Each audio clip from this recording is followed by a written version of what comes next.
Today I am going to share you one more indicator strategy. Go to the tradingview.com. In the indicator section, search double EMA. Add one more indicator for more accuracy, that is Supertrend. Now both the indicators are applied.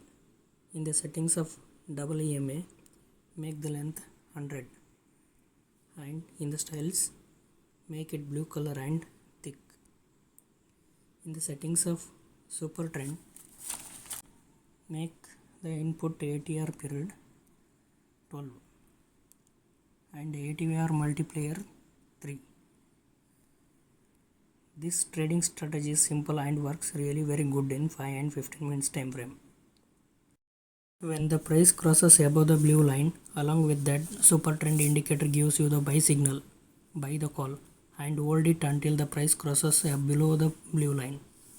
When the price crosses below the blue line, along with that the Supertrend indicator gives you the sell signal, sell the call, and hold it until the price crosses above the blue line. Before applying it to the real money trading, do backtest the indicator, do paper trade, minimize the stop loss and gain more profits. At the last, don't forget to follow the page.